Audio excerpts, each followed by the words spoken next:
Bizi izləyən hər bir kəs salamlayıram. Bugün biz sonuncu dərsimizin videosunu çəkəcəyik bu şərt işarələr bölümündən, simbologiyadan.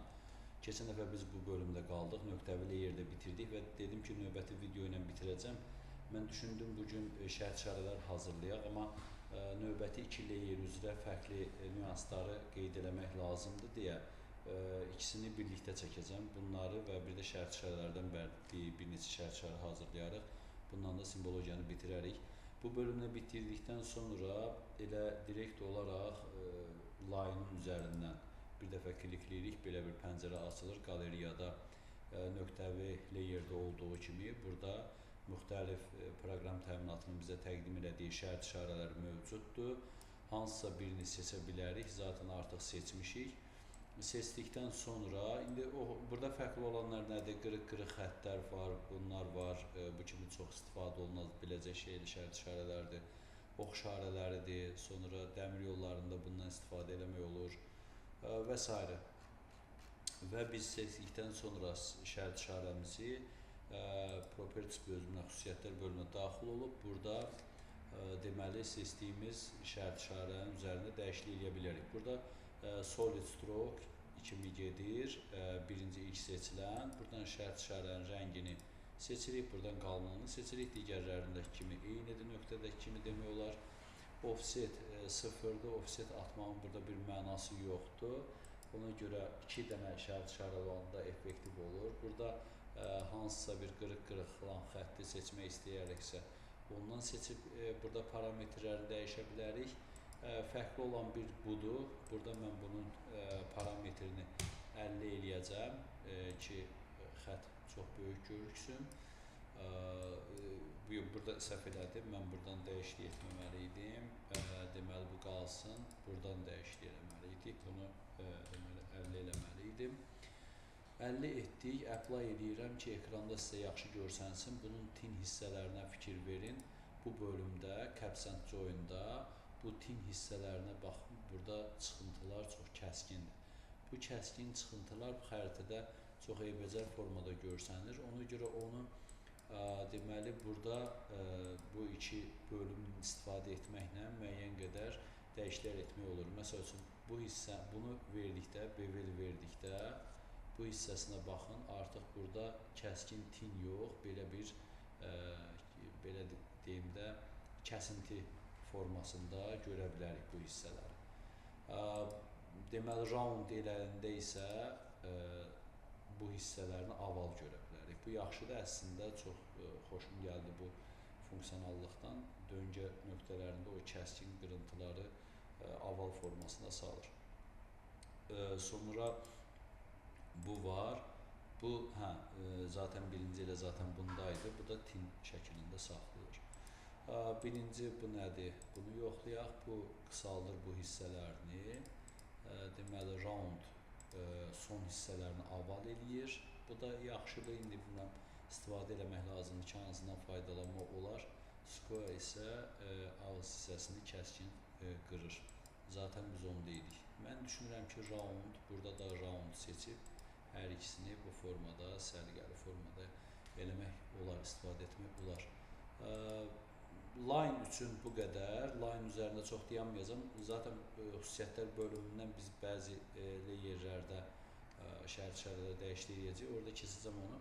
Keçib poligona. Poligonun üzərinə vururuq. Poligonda da yenə də qaleriya daxil olub buradan müxtəlif poligonlardan istifadə edə bilərik. Əvvəlkinə nisbətən burada fərqli deməli, necə deyim, şərt işarələr veriblər. Bunlardan istifadə etmək. Bəzilərini biz bəzən özümüz düzəldirdik, amma burada artıq kifayət qədər deyərdim ki, şərt işarə veriblər və xüsusiyyətlər bölümünə daxil olub buradan müəyyən dəyişikliklər etmək olar. Bu hissəni demirəm, bu hissə hamısında eynidir. Outline rəngi, iç rəngi, outline'ın qalınlığı, bunlar aydın məsələdir. Bizim də deməli seçdiyimiz şərti, belə çəkdiyimiz kontur budur. Bunun üzərində şərt işarənin tətbiqidir. Gəldik bura, bu hissədə solid filldir, içərisini doldurulu vəziyyətdə bu hissələr hamısı aydındır. Hatched var, bu nədir? Qırıq-qırıq xəttlər verir. Bu zaten orada var idi, buradan özümüz də seçə bilərik. Buradan xəttin özünü tipini, formasını və s. hamısını buradan seçə bilərik. Buradan rənglərini ayarlaya bilərik. Burada qalınlığını seçəcəyik bu xəttlərin. Burada bucaq. Bucaq məsələsi nədir? Bu 45 dərəcə bucaq altındadır. Bunu 0 eləyib yuxarıdan belə eləyə bilərik və yaxud da ki 90 eləyib perpendikulyar eləyə bilərik. 45 dərəcədə saxlayıram.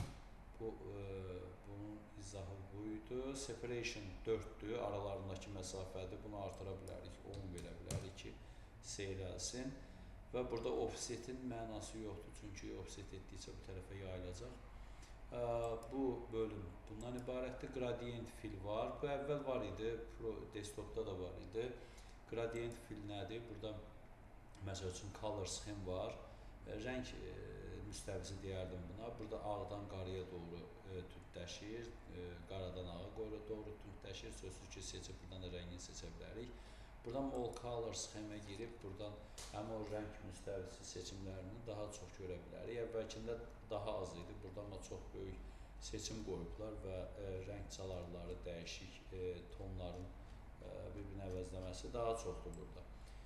Seçib buradan hansısa birini okey vura bilərik. Buradan bu hissədən biz onu flip eləyə bilərik. Flip nədir? Məsəl üçün qırmızıdan göyə doğrudur, göydən qırmızıya doğru belə dəyişə bilərik. Bunu klikləməklə yerini dəyişir. Sonra buffered formasındadır. Bunu liner formasına çevirə bilərik. Nə bilim, rectangle formasına çevirə bilərik, circle formasına çevirə bilərik və s. Burada da intervalları və prosentləri azdan çoxa, çoxdan aza və s. buradan eləmək olur. Məsəl üçün, qara rəngi seçdim. Buradan 75-dir. Liner'da daha yaxşı hiss olunur bu. Əvvəlkində də vardı. Desktopda 50% eləyəndə enter, bu qara rəng 50%-ə qədər gəlir, sonra ağa doğru gedir. Belə bir şeydir. 75 eləyirik ki, o keçiddə periodlar az olsun. Və burada gradientdən də bitirdik. Picture fill var. Bu da şəkillər verir poligon içərisinə. İnanmıram bu, yəni bu günə qədər heç vaxt istifadə etməmişik. Poligonun içində ümumiyyətlə şərt işarə verəndə yaxşı, effektiv olmur. Ona görə biz adətən poligonu çəkib içərisinə özümüz nöqtələrlə əlavə eləyəndə daha yaxşı görsənir. Nəinki belə. Şəkillərdən əlavə eləməyəcəm, yəni məntiqli hesab eləmirəm, amma əlavə edib belə buradan separate falan ölçülərini dəyişə bilərsən. Offset buradan x-in y-ni artırmaqla seyrəldə bilərsən və s. Sonra gələn rullardır, rul əlavə eləməliyik. Bir də animasiyalıdır. Bu animasiyaya aid ola bilsin növbəti videolarda çəkdim, amma belə indi istifadə etməyəcəyik. Deməli, bu hissələri bitirdik, poligonun üzrə də bitirdik. Gələk indi biz nəyə? Buradan adi rəng effektini verək. Buradan da rəng, başqa bir rəng verək, qalsın burada. Və növbəti deməzdim bölümə, növbəti addıma keçək. Bu dəfə biz nə edəyək? Deməli, şərti işarələrdən bir neçəsini mən burada çəkmişəm. Əvvəllər desktopda bu şərt işarəni hazırlamaq belə çox çətin idi, amma indi hazır qoyublar, orada istifadə etmək olur, göstərəcəm sizə. Bu işarələr var, ən çox istifadə olunan xəritələrimizdə var idi bu işarələr, bataqlıq idi. Bunun biri örüş, biri otlaq olmalıdır, səhv etmirəmsə. Tam dəqiq yadımda deyil. Bu adi V hərfini yazıb bucağını dəyişməklə də əlavə etmək olur. Bu işarə bilməm orada var yoxsa yox. İndi hansını görə bilsək onu göstərəcəm sizə. Nöqtəvidə yox, bunu line üzərində göstərək birinci. Göstərmək deyəndə əslində var orada, mən onu sizə hazır göstərəcəm. Məsəl üçün, burada belə bir şərt işarə var idi. Məsəl üçün, xətti üstündə nöqtədir, hazır. Burada artıq onu görə bilirik. Propertisinə gəlib. Nöqtə balacadır, xətt də əslində balacadır. Xəttin, deməli, xəttin burada xüsusiyyətlər bölümünə, daha doğrusu structure bölümünə giririk. Buradan, məsəl üçün, bunlar var. Özü avtomatik olaraq xəttin də veribdir, nöqtəsini də veribdir. Sadəcə burada propertisinə gəlib bu nöqtəni biz fontdan S hərfinə çevirə bilərik. OK düyməsini vursaq, özü avtomatik olaraq ortada bu S hərfini yazacaq. Sadəcə olaraq burada biz ölçüsünü dəyişəcəyik. Tutaq ki, 10 verirəm. apply edirəm, S hərfi daha dolğun görsənir. Xətti də biraz qalınlaşdıra bilərik. Əgər yoxdursa, yəni özünüz eləmək istəyirsinizsə, ya tapmırsınızsa, özünüz də buradan əlavə edə bilərsiniz. Hamısını silirəm. Add symbol, deməli, fill layer verirəm. Daha doğrusu marker layer verək, bir dənə stroke fayl verək, bir dənə marker verək. Bunu fili silirəm. Bu S-i də silirəm, fili də silirəm. Məsəl üçün, burada görürsünüz, ortada xətt ortaya düşdü, nöqtələr bura düşdü. Bunun effektlərini də yığışdırırım. Vəssalam. Bu formada sıfırdan özümüz hazırlayırıq. Bunun üçün əvvəlkində ox işarəsi var idi. Layerləri bir-birinin alt-üst düzülməsi üçün biz özümüz ox işarəsini idi. Burada çox rahatdır. Seçib sadəcə sürüşdürüb atmaqla yerlərini dəyişdirə bilirik. Altda line-dır, üstdəkilərdə 2 dənə nöqtədir. Gəlirik bu hissəyə, properties-ə. Bu nöqtəni seçib rəngini ağardacağıq. Outline color-ını da ağ rəngdə verə bilərik. Daha doğrusu no color da eləmək olar. Üstdəkini də font eləyib buradan S hərfini seçə bilərik. OK düyməsini vursaq artıq bunun içərisində S-ni görəcəyik. Bu dəfə nə edəcəyik? Bunların deməli bu offset distansda deməli offset distansda biz bunu artıra biləcəyik. Yox, burada yox. Daha doğrusu marker placement-də. Məsəl üçün placement template neçədir? 10-dur, 30 edirik. Enter vururam. 30 azdır əslində, 50 eləsə daha yaxşıdır. 50 vurdum. Tamam, 50 vurdum, S hərfləri seyrəldi, amma arxasındakı fon qaldı. Arxasındakı fonu da vurub, bunu da 50 eləsəm, tam üst-üstə düşəcək. Bu dəfə nə edirəm? OK düyməsini vururam. A fonda həmən şərt işarəni aldım. Gördünüz, ekranda heç bir dəyişiklik olmadı. Yəni, həmən şərt işarəni biz əldə edə bildik. Bu formada o şərt işarəni həll edə bilərik. Digər formalarda isə, bilmirəm, burada hazır o var, videoda vaxtımız çox gedə bilər. Burada tapa bilməsək, biz properties-nə gəlib, deməli, structure-dan bunu da ləğv edirəm. Gəlirəm bu hissəyə, bu üç bucağı, deməli, bu üç bucağı bu hissədən fontla, məsəl üçün, cəhd eləyəcəm, birinci dəfəçisindən eləyəcəm, V hərfini seçirəm, tamam, bu işarə gəldi. Amma biz istədiyimiz kimi deyil, bunun üstündə xətt var, ona görə bu fontla bunu verə bilməyəcəyik. Amma burada ola bilsin ki, ona uyğun şərt işarəyə tapa bilərik. Axtarmaq lazımdır sadəcə olaraq. Arialda daha yaxşı olar. Arialda bu hərf gəldi, V hərfi daha yaxşı görsəndi. Sadəcə burada bu şərt işarəni verdik. Tutaq ki, V hərfini verdik, bu şərt işarəmiz oldu. Bu birisi şərt işarə üçün isə bunun fərqi yoxdur. Sadəcə bucağını dəyişəcəyik rotation-la. Bunu eləyəcəyik 90 dərəcə, daha doğrusu 180 dərəcə. Enter. Bu dəfə də şərt işarəmiz belə olacaq. Bu iki şərt işarəni hazırlamış olduq. Bu qaldı. Bunun üçün də i hərflərini yan-bayan düzə bilərik. Bucaqlarını sadəcə dəyişə bilərik. Bunun üçün nə edərik? Videomuz çox uzun gedir.